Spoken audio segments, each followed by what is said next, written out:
In this episode of I Couldn't Throw It Out, we're going to share something that was almost impossible for you to see for 50 years. And even today, almost no one knows about it. It's a movie, and, in my opinion, it's the funniest movie that you've never seen. But before you get the title and start streaming, you just might want to hear a little bit more about it. So, keep listening. I couldn't throw it out. I had to scream and shout. Before I turn to dust, I've got to throw it out. Before I turn Hello, Sally Libby. Hello, Michael Small. Now, I know this is going to sound like an exaggeration, but I have been waiting most of my life for this episode of I Couldn't Throw It Out. And that's because, finally, after 50 years of waiting, I get to share my favorite movie of all time. Now, I think it's fair to say that this is the funniest movie that no one has ever seen, except maybe 4 people. And I am extremely happy that 2 of those 4 people will be joining us a little later in this episode. One of them has a perspective about the movie that is very different from my own, at least until I talk with him and change his mind. And the other guest, this person, actually appeared in the movie. And this person had an extremely close relationship with the 2 lead actors in the movie. I cannot wait to get to that. But there's another key person who knows about this movie, and that person is you, Sally Libby. Oh. How many times have you heard me talk about this movie? Could be up in the millions. So now I'm going to give you a little quiz to see if you were indoctrinated to the full extent. And we'll begin with, what is the name of the movie? The Tiger Makes Out. Yep, The Tiger Makes Out. To those of us in the know, it has such a beautiful ring to it. And Sally, what year did this movie come out? 1967. Excellent. And that's a very important point because you cannot go into this movie expecting jokes about Taylor Swift. These are 56-year-old jokes. And if that makes anybody hesitate, I would like to remind all of you that somebody like Aristophanes, he wrote jokes for the Greeks about 2,400 years ago, and they still get big laughs. Sal, you still laugh at those old jokes, right? I sure do. So now, tell us more of your knowledge, like who are the 2 lead stars of this movie, and what do you know about them? Okay. Eli Wallach is the male lead, and Anne Jackson is the female lead, and they were married. And Eli Wallach was in The Magnificent Seven, The Good, Bad, and the Ugly, and he was also in The Godfather 3. Let's see, it was in 2011, Eli won an Oscar, a Lifetime Achievement Award, and he and his wife were in many Broadway plays. Together. Yes. They were on TV, they were in movies, they were actors who acted their whole lives. And I wonder if you could tell us, there was another famous actor in The Tiger Makes Out. Who was that? Dustin Hoffman in his very first role. Exactly. That's some pedigree, Dustin Hoffman. It's a small role, I have to admit that. Yes. But still, I think there are a few other badges of honor for this movie, such as Sally, who directed The Tiger Makes Out, and what was he known for? It was Arthur Hiller who directed The Tiger Makes Out, and he also directed Love Story. That was about 3 years later. You have proven that you have listened to your friend. You get an A+ for that. Thank you. I think we need to mention one more credit. The movie was written by Murray Schiskal, and he and Dustin Hoffman stayed friends after they were done filming. So about 15 years later, Murray was asked by Dustin to write another funny movie called Tootsie. And it was a huge hit, one of the most popular comedies of all time, and it was written by the same guy. Yay. Now I think we've got to actually say what this movie is about. Would you like to give a summary?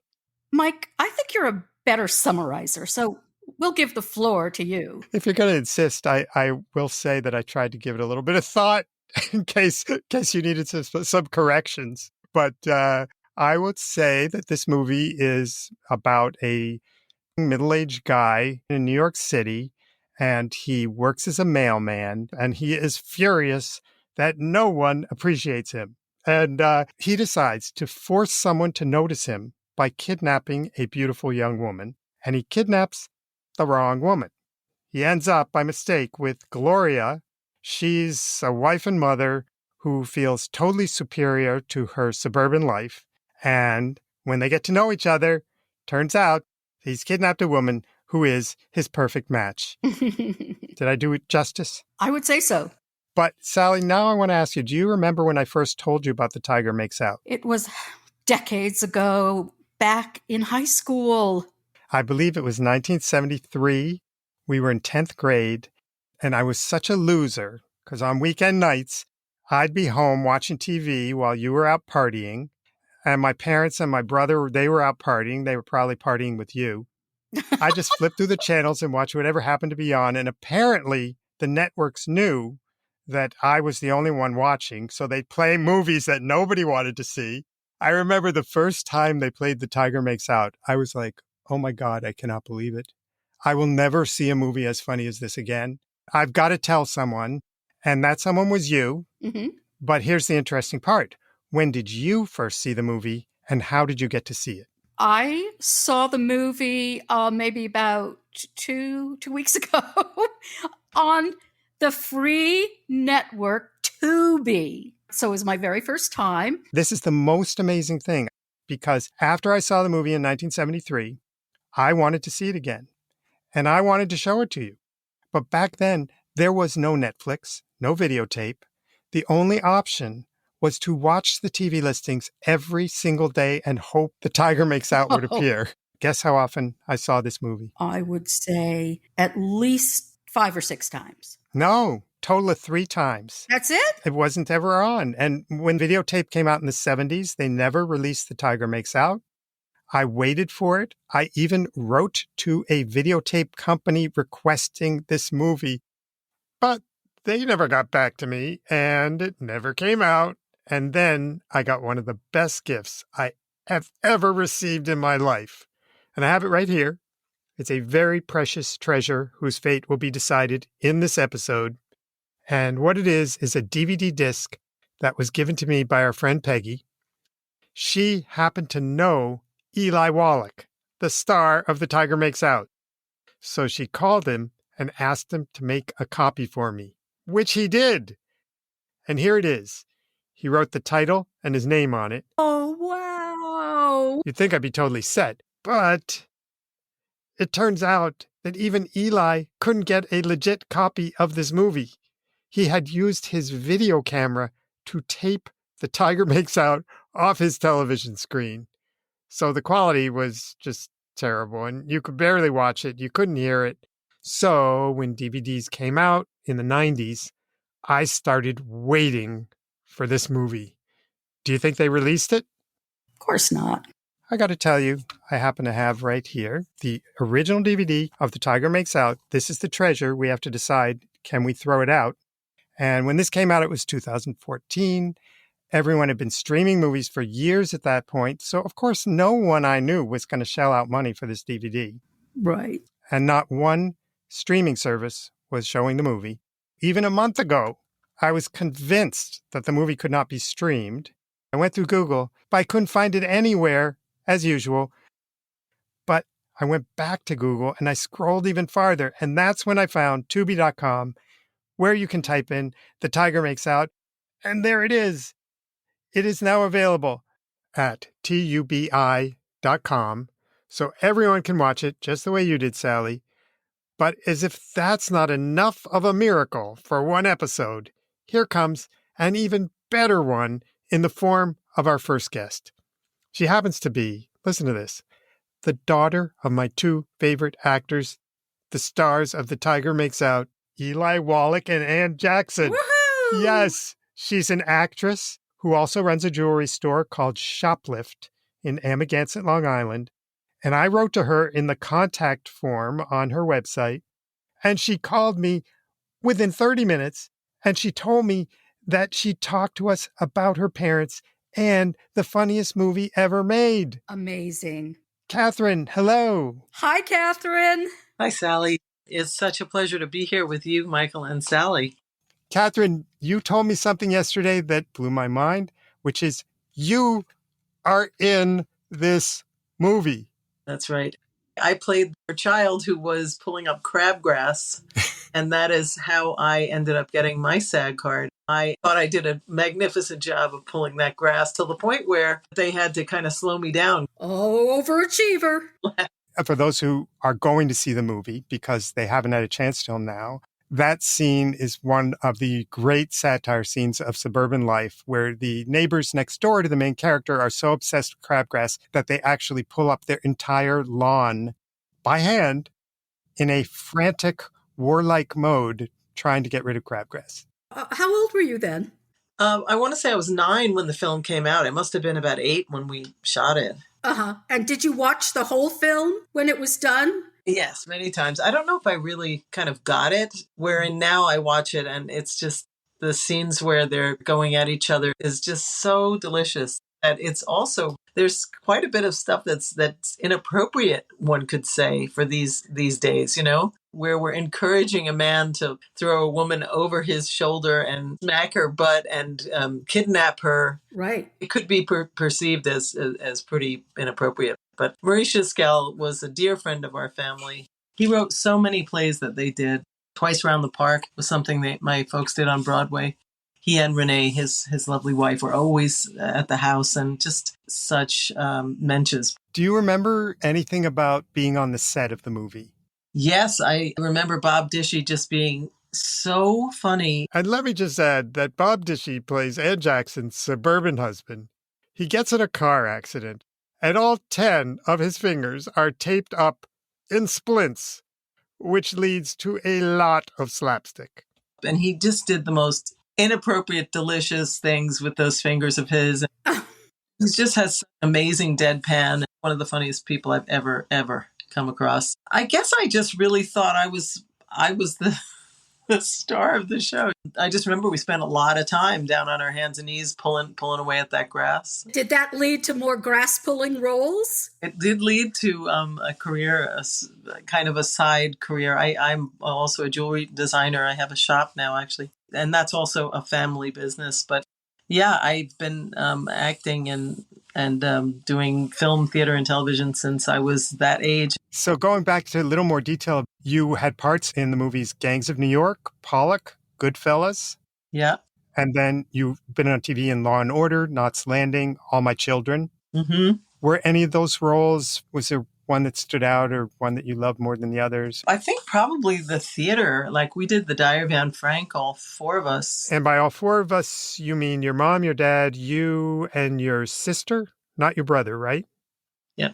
And that was kind of really iconic. That went for 600 performances in New York City. Who did you play in Anne Frank? I was Margaret. I was the older sister, although I'm the younger sister. My sister played Anne. Who did your mom play? Mrs. Frank, and my dad played Otto. And a lot of people came from Holland and showed us their numbers and were friends of the Franks and were like really so moved that we did a production as a family. Was that in the 60s or 70s? No, that was, I think I was 20. So I want to say that was like 40 years ago. In the 80s. And we did Waltz of the Toreadors. That was a United States tour. And that was also as a family. I was 15 at the time. There may be nothing commercially exciting, but those are the things that really resonate with me. I know it's your dad's movie in a way, but I was blown away by your mother's performance in The Tiger Makes Out. The reason why it's so funny to me is that she is so adamant about her role. She never acts like it's a joke. It's so funny because she stays so much in this obsessed role of her character. What they always said about comedy, both our parents would say that you treat it as if it's drama. That's what makes it so incredibly funny, because of the devotion to taking it so seriously. Because if you're too busy kind of watching yourself and chuckling at yourself while you're doing it, you take away the comedy for the audience as well as yourself. Sometimes something happens in your life and you say, you couldn't even write that. Life is just so incredibly ironic sometimes. things that are so traumatic can also be so funny, terribly, but true. Definitely. Yeah, my mother was really, I think, sorry, Dad, but I think Pop knew that Mom was as good, if not better, than he was. She made the choice to allow him to be the center of attention. She was given the option to play Jackie Gleason's wife in The Honeymooners, moved to California and moved the whole family. And, she was this beautiful ingenue. And she chose not to. Really? Because she wanted to have a family. And so that kind of would have been probably her big move into Hollywood kind of thing. So I think he knew he had a contender there for sure. Did you ever live in Hollywood? No. No. They got out of there as fast as they could. They never liked it there. I grew up in one apartment in New York City. All of us kids did. Where was it? 81st and Riverside Drive, Manhattan. A great place to grow up. Do you have any other memories of growing up with two parents who were actors? Does that mean they were absent a lot? How did that affect your childhood? Yes, they were absent, but we did travel most summers to wherever they were on location. Did try to have one at home when the other was working. But when they were working together, for example, when they did Love in England, we moved to England for a couple of years. We had one woman, lovely, lovely woman who raised us, and she was just as much a mother as our mother, and we had her forever. So she was always there with us. The things that made a difference were that people would want to befriend you because they thought you were in a famous family, or when you'd walk down the street or go into the bank or a restaurant, people would come over and ask for autographs or want to take pictures with cameras back in those days. It was a little invasive. As a child, you want your privacy with your folks. And so that was kind of like we were always kind of pushed aside at events and stuff as like them wanting to get to the Anne and Eli couple there. So, yeah, it's not for the faint of heart, I think, in some ways. You don't have a name. You're the daughter of or the son of. So sometimes if you're a sensitive soul, not so good. Luckily for me, I never really cared. Like my mother once took a taxi and the taxi driver held her hand when she gave him the tip. And she tried to grab her hand back and he looked at her and he said, "Are you Kathy Wallach's mother?" Because he was, I guess, somebody who I had known. Oh, that's funny. She was always very proud that we were who we were without being their offspring. You know what I mean? She loved that the three of us are all very artistic on our own merit and very unusual people, thanks to them. But I think we all, each one of us, pretty much stand as being very, very united with them as parents, but also very individual as people. I wonder if you would mind just putting their personalities into a nutshell. Oh, wow. My mom was an imp and very loyal. She really came out of like a really traumatic background, childhood, and she just soared. That did not get her down. She was a little scrapper, a little fighter. All right. And he was extremely militant, disciplinary, very bad-tempered. Oh. But also funny and very sensitive. But the way that he dealt with his sensitivity was he would be strict and tough. He didn't like cried. He would not deal with you if you cried in there. And then, wait a minute, you're up there on the stage crying for hours. He was so funny and so loving and so generous of heart and spirit.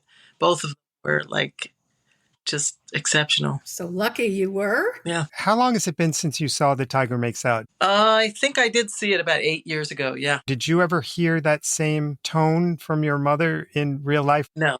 She was the least pretentious person, as well as he wasn't either. The two of them were so down to earth. They'd stop and talk to anybody. In later years, make films for no money for students and talk about anything anybody really asked them to do. They were just really generous and fun and so in love till the 69 years of marriage or however long it was. 60. Wow. They were in love till the very end. Do you remember them ever expressing frustrations with their careers? Were they frustrated that The Tiger Makes Out wasn't a bigger hit or anything along those lines? We had kind of such a normal, not theatrically, if that's a word, kind of dinner conversation. I think my mother was frustrated sometimes with how she quietly gave up a lot for, him to be the center of attention. I think that bothered her. But No, they didn't really talk about, as far as I remember, or if they did, I was so tuned out from it because I was the youngest and like too busy wanting to live fast and hard. So did people recognize them wherever they went? Yeah. They were that known. Yes. I read somewhere that after the Misfits, Marilyn Monroe babysat for you. Is that correct? Or was that your older siblings?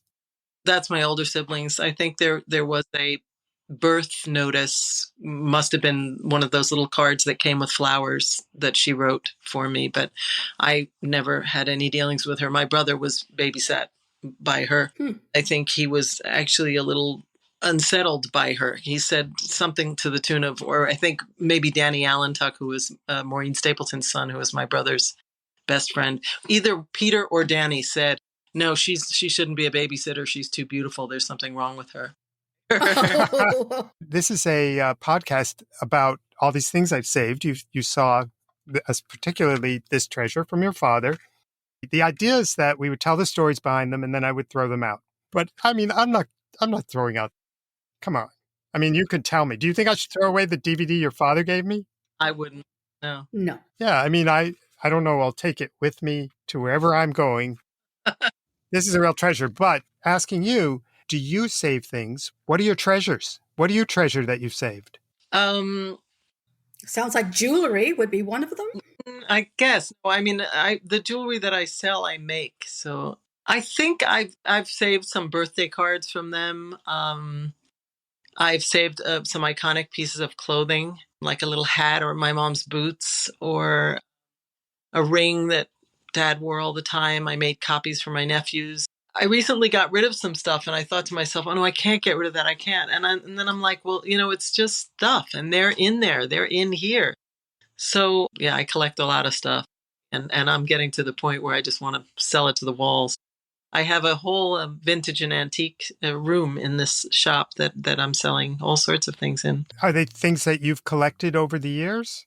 Mm-hmm. We had a 6 or 7 bedroom house. So there was some dishes and linens and things and all sorts of things that, we had that I think I kept most of.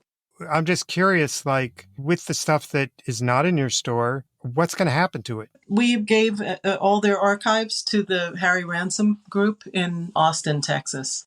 So that's where all of that lives, so that people can go and read scripts with their notes in it and look at writings of theirs, and costumes and wigs and props and stuff are not there, but there's all sorts of things there. And why there? We did research and we found that was the most respected. Robert De Niro has his things there. It's the most respected way of archiving. They really treat the items with a lot of care. I'd love to include you in a little more discussion about the movie. What makes it such a great movie? Well, I was going to say that, this was a play The Tiger Makes Out, was called The Typist and the Tiger.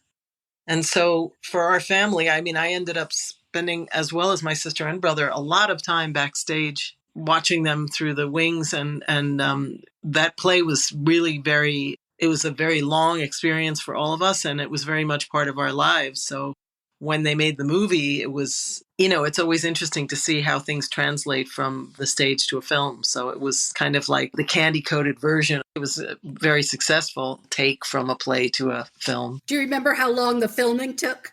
No, probably about 4 months. But, when you see couples now in films, it's rare that something is given to a couple like that film, and that's a testament to Murray, because I'm sure, I don't know this for a fact, but I'm sure they improvised some stuff or they had a shorthand with Murray that was just incredible. He absolutely was on my mother's team, full on. It's an iconic film. This might be a dumb question, but were they friends with Hume Cronin and Jessica Tandy? Yes, and they did theater with them as well, yes, called Promenade All. They did a United States tour. I think they went to Connecticut with that play. So rare for couples to stay together in show business. Yes, that's right. I just want to glance once more at a few things about your parents. And if you want to amend it, great. Your dad was born in 1915, which really puts him in an older generation. And your mom was born in 25, so there was a 10-year difference between them. And he was Jewish and she was Catholic? Were you raised Catholic? Neither. And that they met while performing in the play This Property is Condemned by Tennessee Williams in 1946. Correct. I think they did several Tennessee Williams things along the way. Yes. They married 2 years later in 1948. They were married for 19 years, if I'm right, before they made The Tiger Makes Out. And Anne wrote a memoir called Early Stages in 1979. And Eli wrote a memoir called The Good, the Bad, and Me in 2005. Did you have any thoughts about those books, Katherine? Yeah. My mother's book is written in dialect from her Croatian father. And my mother's book stands as a beautiful piece of literature. My mother's starts where she's, a child, and it goes to when she becomes an actress. It's not about her per se as an actress. It's about where she came from, who she came from, and her life before. Dad's was the book, like the Bible, but Mom's it's a book that I read every once in a while just because it's just beautifully written. Our dad's book is available on Amazon, books on tape. It's called The Good, the Bad, and Me in My Antidotage. You can go to Books on Tape and actually listen to him narrating his own book. And your mom's? Not available on tape, no. What is it called again? Early Stages. And your dad, he died when he was 98 That's in right. 2014. Yeah.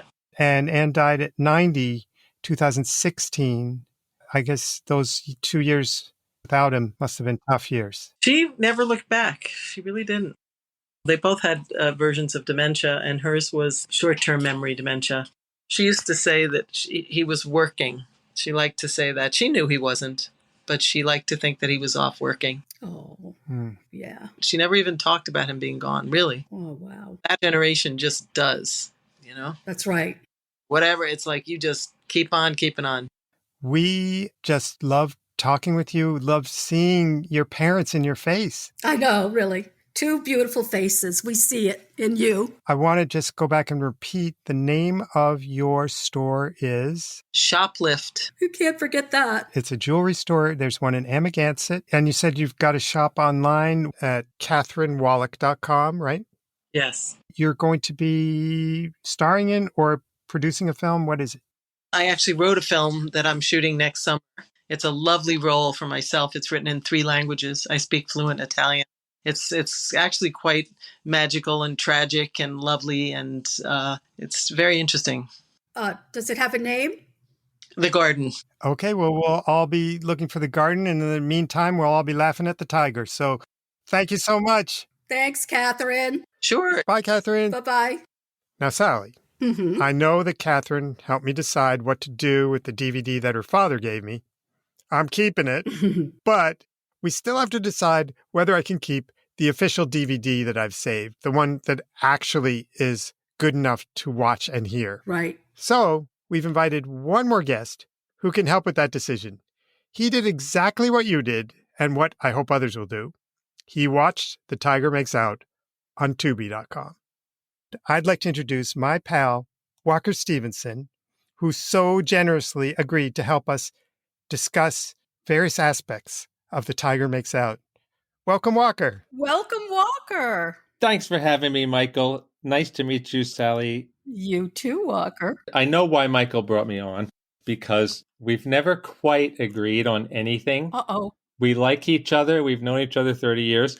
Our taste is so very different. What he thinks is funny, I don't think is funny. I sense a dark cloud coming in here. It's a unique relationship. We really get along. We don't appreciate things the same way, so this will be very interesting. I think I could guess that this was not your favorite movie, correct? You know me so well. I have to say, yes, it wasn't my thing, but I'm eager to hear you tell me what you loved so much about it, because I know it's one of your super most favorite movies ever. That's for sure. Well, thank you, because what I'm going to try to do is convince you to love it as much as I do. I don't know if I'll succeed, but I'm going to give it a try. One thing I will say is that The Tiger Makes Out is a satire, and some of it could be called silly. And I love satire and farce. The sillier, the better.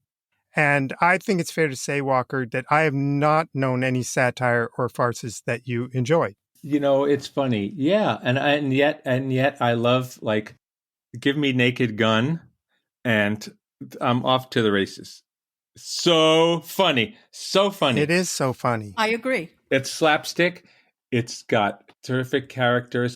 It's not that I don't find things funny. No, I know you find things funny. And I agree on Naked Gun. So it's really, Sort of a sad moment because we're actually agreeing about a movie after all these years. What about Mr. Bean? Do you find him funny? No. Okay, I do. Yeah. I will also say that in 1967, the New York Times had a reviewer named Bosley Crowther, and he called The Tiger Makes Out howlingly funny. And you know I howled. So, Walker, is there a reason why you didn't howl with me? Well, basically, it's funny because there was tons of slapstick and tons of very old-fashioned kind of sight gags. It was very meta, and I'm thinking that's maybe why you liked it. And it alarms me that you were 9 when you saw this and felt this way. I was 15. What do you mean by it being meta? You said that I liked it because it's meta. Knowing you, I think what you liked about it probably was how it poked fun at things. Like, oh, this is so interesting. They're poking fun at suburbia, and they're poking fun at pretensions. I could see those elements, but I think that in terms of entertainment, I'm more interested in the brute force comedy, the really lowbrow. I'll admit, I didn't laugh out loud. Yeah, there you go. But I did think it was amusing. I'll tell you, there was a lovely moment that I really felt moved by, and it made me laugh because sort of in recognition of the humanity and how charming it was when he's starting to feel like she's human, and she starts to tell him about the raffle, and he reaches into his pocket and he's gonna buy a raffle ticket.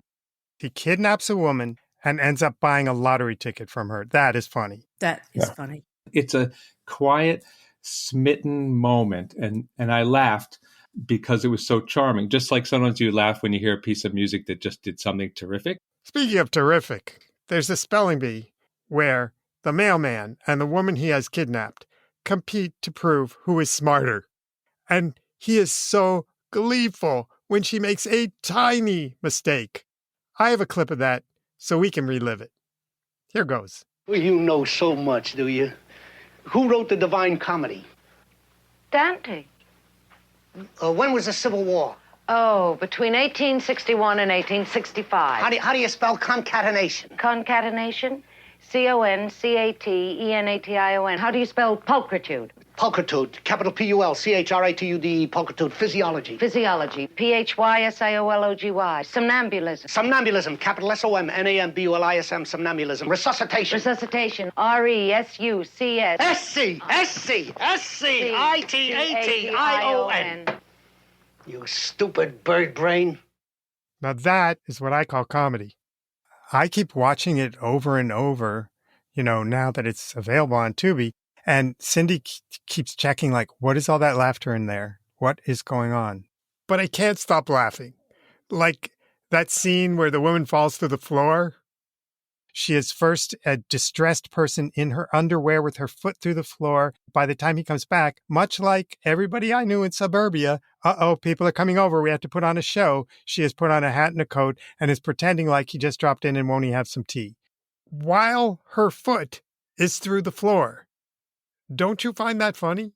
Now that you're describing it, now I would like to also point out that Buster Keaton's 1 Week, the funniest silent movie ever made, in my opinion, people, they go through the floor like that and they go through the ceiling like that.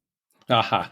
When Eli Wallach goes running down the stairs and then back up again, they play a player piano to sort of remind you that this is a reference to silent movies.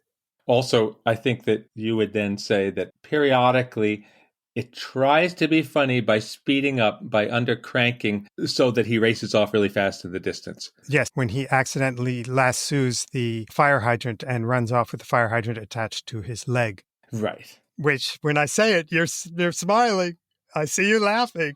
Because it is funny that he lassos a fire hydrant and runs off with the fire hydrant attached to his leg. Maybe it's funnier when you say it rather than seeing it. I think it's funny that you love it so. Yes. I feel warmly about that. In the same way I laugh when he buys the raffle ticket. While we're talking about comedy history, I want to point out a few other things. In this movie, there are tons and tons of people struggling with bureaucrats, which I find incredibly funny. Do we remember Gogol? Do we remember Kafka? Because that is exactly what they were doing, the humor of dealing with bureaucrats who don't understand anything. Take a number and wait, and wait, and wait. Yeah. And I even captured that a little audio of that, of when he is in line waiting to try to get help with his landlord and no one will help him. When you go to the Registry of Motor Vehicles, you feel exactly what he felt. Mhm. And so he steals the number from someone who has a lower number and he cuts in line. And I'm going to play this little clip so people can hear it of what happens when this poor guy trying to get justice cuts in line by stealing somebody else's number. It's number 110. He's a line breaker. I should have known as much. Okay, wise guy, this number is disqualified. Number 110 is disqualified for line breaking. Move along. Number 110 is disqualified for line breaking. So there's an example of classic comedy right there. Did any of that affect you, Walker, that my tying it in with comedy history? Well, it's an intellectual appreciation.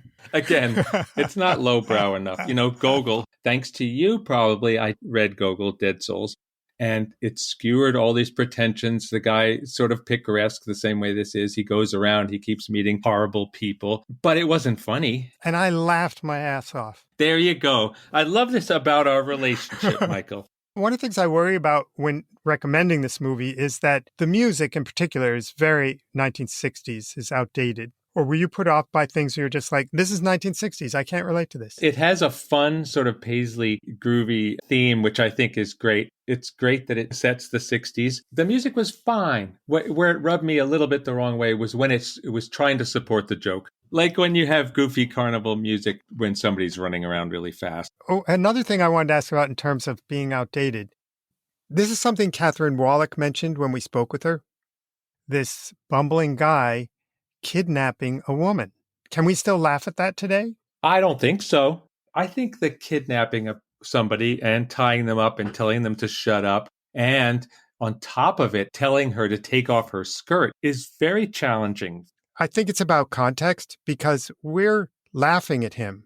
We're not condoning his behavior. We're laughing at his whole macho thing that he's trying to do. I could see him trapping somebody and wanting to talk, but the sexual element and the idea that he was going to rape her was either extraneous or at least unclear. Sally, did you think he was going to rape her? Actually, it really didn't enter my mind. I just found that when they were getting closer and closer, I just loved that. But when he started out, he has her take off her skirt. And there's a goofy thing that underneath her skirt, she's wearing a muumuu, kind of a printed skirt. No, that's slips. My mom had a slip exactly like that, a slip with like a paisley pattern on it. To me, that was even proving my point, which is that all he wanted to do was to tell somebody to do something. He tells her to take off her skirt when she is actually still fully clothed when she takes it off. So she's not any bit more exposed. And he doesn't care. They just go on like nothing. That's what he wanted, to tell somebody to do something, and they did it. Right. And that keeps happening over and over where she's not supposed to do anything until he says it's okay. And then, she ends up standing up and walking over and getting a cigarette and very comfortable with it all. And that was really charming. Yes. But do you think that would fly now? If Ali G, for instance, or some other funny person like that were to do this same scene today, he could probably pull it off so that people would laugh and find it funny today. Because it's so exaggerated. He's so kind of zany and in a way sort of off the wall that it's not shocking. Yes. Don't we end up sympathizing with him? Because we really do see that he was just a lonely guy who was trying to get companionship of some kind. Sure. We hope something good will happen. I'm not sure he went about it in the right way. No, but people going about things in the wrong way has been the source of comedy for thousands of years. Oh, absolutely. Now, I want to go back to something you said earlier, which is the performances. I think Anne Jackson's performance is the best thing about the movie. I have to say, Anne Jackson was fantastic. Yes. You gotta say, what a pro. She did a great job. We actually 100% agree. The control, the pauses, the way she looks, the movement of her body, even when she first comes out and she's got curlers in her hair and she's getting the mail and watching the neighbors, she just can't even move her head all the way over to acknowledge those people next door because she's so much better than them. And I felt like it was a physical coup. Like she was so in that role that she never wavered for a minute. Oh, yeah, yeah. She's fantastic. That is the sign of a great actor. A terrific performance, and that's why clearly she had such a legendary career. So tell me about the leading man. What was it you liked so much about the Eli Wallach performance? He had a very difficult thing to do. He had to make a transition. He had to soften, and he did. Yes. He carried off the most ridiculous scenes by sticking with his frustrated feelings, with his body, with his appearance, with everything that I thought was amazing. I have a question, Michael. What do you make of the scene? I'm curious. When he educates the women about mail. Oh my God, I love that scene. Yes. Sally, describe the scene. He was a mailman, and they're surrounding him and wanting their mail right away. Give it to me. Take it out of your pack and give it to me. So he leads them outside, and they're in a horseshoe, and he's lecturing them about how they should behave. And it's like he's a drill sergeant. He's like Patton. It's almost a parody of Patton. Right. But was it funny? I'll say again, amusing. So why was it funny? Because this brings me to my next point that I want to make. It's not just the two leads. Every single freaking person in this movie is dedicated to their cause, their character. When he gives them that lecture and he walks away, they leave the camera on the faces of these old women. And they look like a bomb has just dropped in their neighborhood. And they are in shock. And that is why I laugh hysterically every time I see that scene. I also need to point out one off-course side note. When I was watching this at age 15, did I ever think that I would live in the East Village of Manhattan? Did I even understand what the East Village was? No. But this thing was filmed a few blocks away from where I lived for 23 years. Oh, wow. And I walked on that street to get to work, and I was going to work sometimes in a frustrated way, feeling like no one appreciated me or understood me, and I wanted to give a lecture to everyone.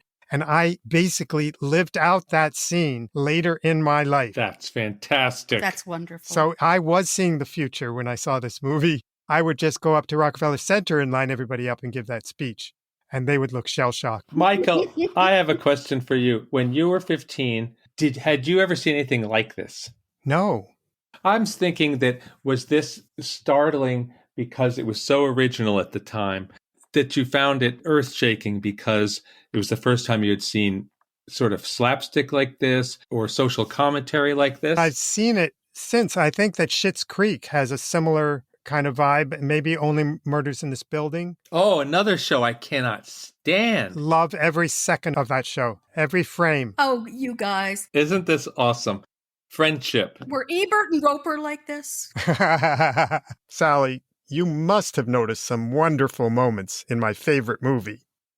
How about when they're discussing trading families? Yes. These two suburban guys who live next door to each other keep trying to decide through the whole movie if they should just trade their families. Seriously thinking about it. You know, do they really want the kids? You can have him. He's not so much fun. I'm going to play you a little clip now. This is the first time they discuss trading families. You hear that also that funny kind of laughing kind of music in the background. So listen to this.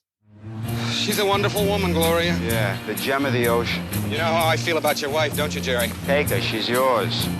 I'm serious. Yeah, so am I. Will you take Doris? Do I have to?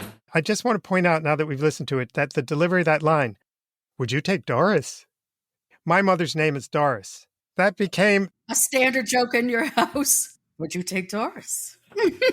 There's one other performance that I have to mention. This is the part where I cannot watch without laughing.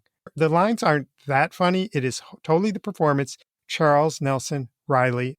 He's playing a university registrar with so many tics. He seems like he's about to have a nervous breakdown any second. Oh, he was great. So skillful and inventive. But that seemed like it was really him, with all the tics. Did you ever see him on the Match Game? He was very weird. That was his persona. He was so young in this movie. He wasn't a young man, but it was so much earlier than the stuff he's known for, I think. Then you have to watch Anne Jackson's face when he goes into the bathroom and starts making all these horrible noises. Her eyes moving around like she's thinking like, oh, geez, I want my baccalaureate degree, but will I put up with this? Okay, see, Walker's laughing. I love it. I'm almost done with you, Walker, but I want to mention when I freeze framed it, which I hadn't been able to do till now, what I saw was that there was great satire in the set and in the props and things like that. Like, for instance, near the end, Anne Jackson's on a train. And did you notice? She's reading Margaret Mead. There you go. Coming of age in Samoa. I thought you might like that, Michael. Those details are so wonderful. And then he goes into a pawn shop that he thinks in order to pull off his abduction, he has to have a trench coat. They don't show the scene in other movies where he goes to buy the trench coat and try it on in front of the mirror. And he alarms the guy. The salesperson thinks that something really awful is going on. And did you notice the sign on the mirror? No. He's trying on this trench coat in this pawn shop.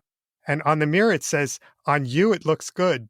That reminds me of my favorite Garment District joke. In the Garment District on the bus, the man comes up in his trench coat and he exposes himself to this woman who's standing there in the bus. And she goes, "You call that a lining?"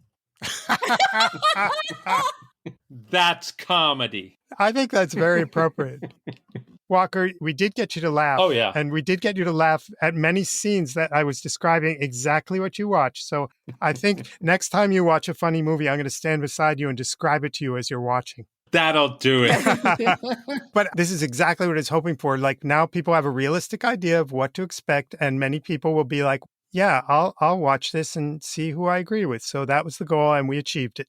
Thank you so much, Walker. Thank you, Walker. It's been great. Thank you so much. Let me just say goodbye, Sally Livy. Goodbye, Michael Small. Goodbye, Walker Stevenson. Sally, that was so much fun. I suppose I have to confess that I started with 2 DVD copies of The Tiger Makes Out. And you ended up with 2 DVDs of The Tiger Makes Out. Once again, not much progress in the throwing out department. But talking about the movie made me love these treasures even more. So I'm even happier that I'm keeping them. And that's a kind of victory.